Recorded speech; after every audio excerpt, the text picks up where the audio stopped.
Hi everyone, welcome to my channel where I discuss all things human design. On today's episode, I'm going to be covering the last energy center of this series, which is the Crown Energy Center. If you've been following along, you may have caught my other videos where I've gone over all the other energy centers and the gates found within them. If you are new here and you're looking to learn more about human design, I've linked several resources in the description box below where you can learn more about human design for free. As always, I will be referencing the definitive book of human design, The Science of Differentiation, co-written by the founder Ra-Uru Hu, as well as my notes, which are 8 years in the making. This video should be relatively short as there are only 3 gates in the Crown Energy Center, and the Crown Energy Center has to do with mental pressure and inspiration and creativity. So for example, if you have a defined Crown Energy Center, you may find that when you're on your own, whether it's in the shower or by yourself,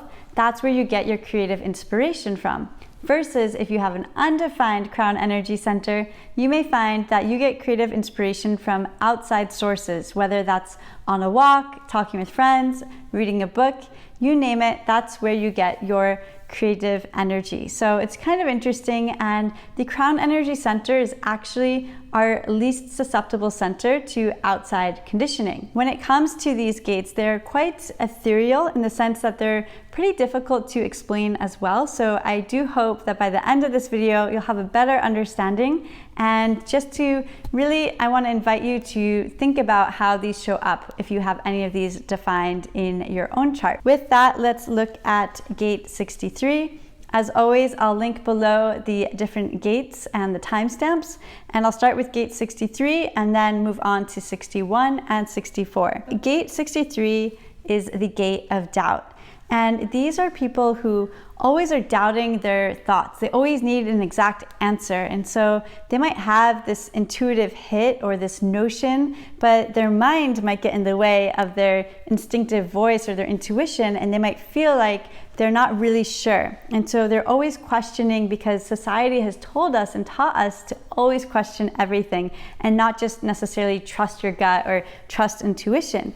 So this is important because it's something that you need to learn in this lifetime if you have it defined, how to detach from needing to always have an answer to all the questions you have. In a way, if you watched my previous video when I spoke about gate 24 in the ajna, gate 24 also is about that idea of always pondering, always wanting to get to the final answer, and sometimes causing these feelings of impatience when really we just need to sit back and trust that the universe has all the knowledge that we need at that moment, and it is providing us with the answers we need in that moment. The next gate I'll speak about is gate 61. Gate 61 is the gate of mystery, and this is one of my favorite gates, and it is perhaps because I do have the gate 61. A lot of the gates that I love I don't actually have, but the gate 61 is really interesting because as the gate of mystery, it's kind of like those with the gate 61 are constantly pulling in truths. They always have this inner knowing of things that are about to occur, but they can't necessarily explain the why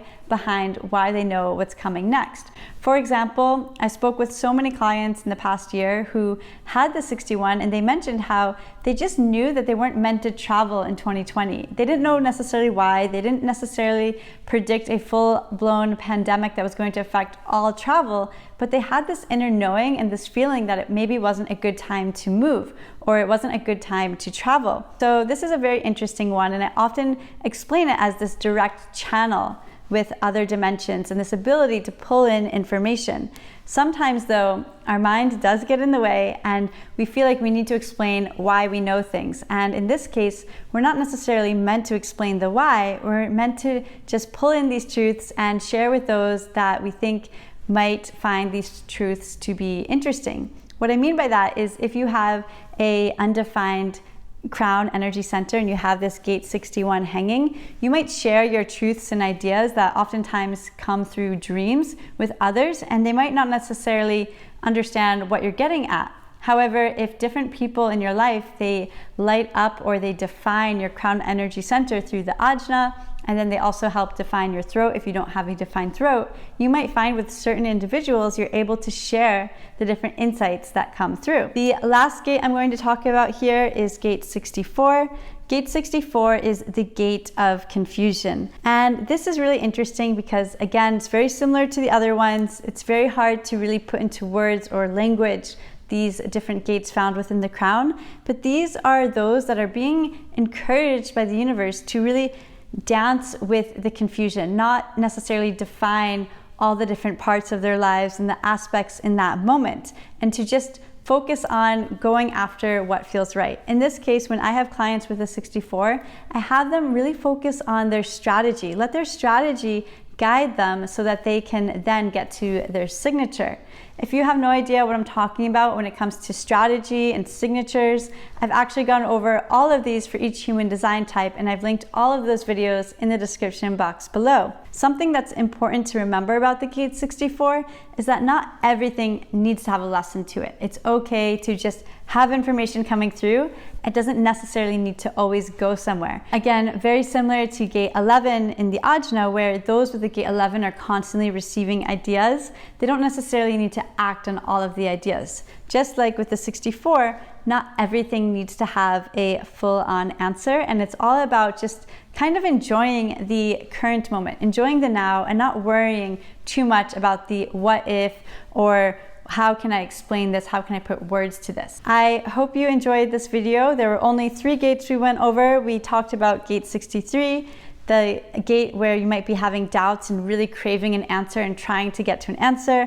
We talked about Gate 61, this inner knowing, this literal ability to receive information from the universe and insights, and then you're able to share with others depending on how it lights up in your chart as well as with others.